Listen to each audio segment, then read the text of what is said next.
Olá pessoal, bom dia. Eu vou apresentar aqui um pouco da parte teórica de variáveis complexas e a gente vai ver aqui domínio de uma função complexa, a parte só o que a gente vai complementar, vai ficar faltando aqui algumas coisas, mas eu vou fazer alguns exercícios para que a gente possa complementar, né? Domínio de uma função complexa, limite complexo, como calcular limites complexos, né? Função contínua, depois a gente vai ver diferenciabilidades, equações de Cauchy-Riemann. Então, começando, domínio de uma função complexa, né? Assim como no domínio dos reais, você tem que observar, né? Lembrando que domínio é onde a função ela, ela tem, digamos assim, a existência dela, o campo de existência da função, né? É a mesma coisa para os complexos. Você tem que observar os denominadores, né? O denominador nunca pode ser zero, então essas são as restrições, né? Então, quando você você quer fazer um domínio de uma função complexa, você vai passar para o formato u de xy mais iv de xy, tá aqui, né? E isso é interessante porque você já deixa numa parte real, né? E uma parte imaginária, lá da primeira teoria dos números complexos. E isso é interessante também, quando a gente chegar em limites, é que a gente pode, quando chegar em limite, a gente vai ver que se eu provo que uma dessas parcelas, u de xy ou v de xy não existe, consequentemente o todo não vai existir. Então, isso é muito útil no sentido que eu posso economizar tempo, né? E como eu falei, geralmente os problemas aparecem nos denominadores. Então, é basicamente isso. A gente vai fazer alguns exercícios para que a gente possa entender essa ideia posteriormente. Agora, falando sobre limites complexos, assim como no cálculo 1, né, você vai pegar, observar um limite e vai simplesmente substituir a variável em questão, né? O limite tá lá, um limite de z tendendo a z0, qualquer ponto, e você vai pegar esse ponto e substituir. E claro, na maioria das vezes vai gerar indeterminação, né? 0 sobre 0. E você tem que fugir dessas indeterminações. E como você pode fugir?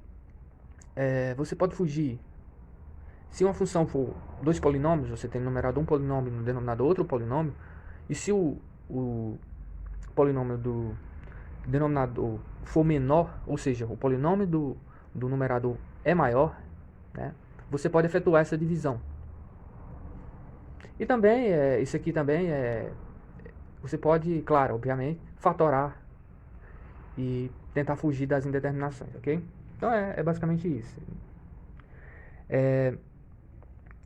Passando para o formato de u de xy e v de xy, podemos provar utilizando curvas. Porque se um dos limites não existe, logo o todo não vai existir. Exatamente o que eu falei aqui. Você passa para o formato u de xy e v de xy, e aí você observa, né? Você pega, isso aqui eu posso pegar duas curvas. Lembrando que essas curvas elas não podem ser curvas aleatórias. Essas curvas elas devem passar pelo ponto. A única restrição é essa, deve passar por algum momento, deve passar por esse ponto, né? Quem está atendendo. Então é só esse cuidado que devemos ter. E analogamente, né, temos os caminhos paramétricos, que é um pouco mais forte, mas é a mesma ideia das curvas, né, do cálculo 3. E essa característica aqui, né, função limitada, também já vem do cálculo 3. Então, se você tem uma função do formato x na n sobre x na n mais y na n, essa função é limitada, né? E isso não precisa, por enquanto, aqui já é uma consequência do cálculo 3, então a gente não precisa demonstrar, é só aceitar. Ok? Então, claro, não adianta a gente pegar essa parte teórica sem fazer exercícios. Por isso que posteriormente eu vou fazer exercícios em sequência, né? Domínio de uma função complexa, limite, função contínua e diferenciabilidade. Agora falando de função contínua. Obviamente uma função contínua, assim como no cálculo 1, é quando o limite de z tendendo a z0 da função, né, existe. Eu coloquei aqui igual a existe, né, mas aqui só para que a gente possa entender. Ou seja, esse limite tem que existir. E o limite de z tendendo a z0 deve ser igual ao f de z0, ou seja, o f do ponto. Somente isso. Se e somente se isso acontece, a função é contínua.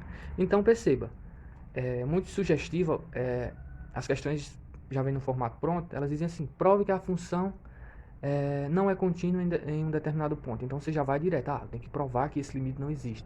Porque se esse limite não existe, consequentemente a função não vai ser contínua. Tá entendendo? Então, essa ideia que a gente tem que trabalhar, ok? Passando aqui, diferenciabilidade, H, esqueci de colocar aqui, H tendendo a zero. Derivadas de uma função complexa. A definição, o cálculo em si dos números complexos é muito parecido com o cálculo real. Também aqui é a cara do cálculo 1, né?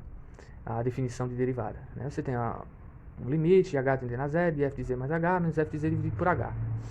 Né? Essa é a definição via limites de derivadas. Ok? E claro, né, a gente vai fazer vários exercícios, vai seguir aquelas características do produto, da regra do quociente, regra da cadeia, né? Então, tudo isso. Diferenciabilidade e equações de Cauchy-Riemann. Agora vamos falar das equações de Cauchy-Riemann. Uma coisa nova aqui, diferente do cálculo 1, é que é o seguinte: se uma função é diferenciável, consequentemente, existem as equações de Cauchy-Riemann. E o que é as equações de Cauchy-Riemann? As equações de Cauchy-Riemann é esse sisteminha aqui, ou seja, se eu calculo a derivada de del u em relação a del x, tem que dar igual a del v em relação a del y. Del u em relação a del y no ponto xy deve ser igual a menos del v em relação a del x no ponto xy. Só isso, né? Então, mais uma vez, se a função é diferenciável, consequentemente, existem as equações de Cauchy-Riemann, ou seja, existe esse sisteminha aqui. Agora é o seguinte: se eu pego uma função lá, né, seja num ponto específico ou seja num conjunto, e eu provo que existe essas derivadas parciais, ou seja, existe essa igualdade, né, não necessariamente a função vai ser diferenciada. Então perceba, ok? Então por isso que as equações de Cauchy-Riemann é importante nesse sentido, né? Por quê? Se é diferenciável, implica as equações de Cauchy-Riemann. Se existem as equações de Cauchy-Riemann, não necessariamente vai ser diferenciável. Só que o que acontece? As equações de Cauchy-Riemann, ela pode nos dar informação, né? Eu faço aqui, aí eu obtenho informações, por exemplo, y igual a x. Eu descobri aqui y igual a x. Esses pontos, y igual a x, é os únicos pontos que a função pode ser diferenciável. O que é que vai garantir que a função vai ser diferenciável? Existem as equações de Cauchy-Riemann e as derivadas parciais são contínuas. Então eu volto nas derivadas parciais e vejo se elas são contínuas, né? E quando eu faço isso, eu provo que é diferenciável. Então, é basicamente isso, ok? E lembrando, né, que a derivada de uma função, ela também pode ser expressa nesse formato aqui, né? Del u em relação a del x de xy, mais i de del v em relação a del x de xy. Perceba, tudo em relação a x, ok? Então, essa parte teórica de derivadas de uma função complexa e domínio de uma função complexa, limites complexos e função contínua, ok?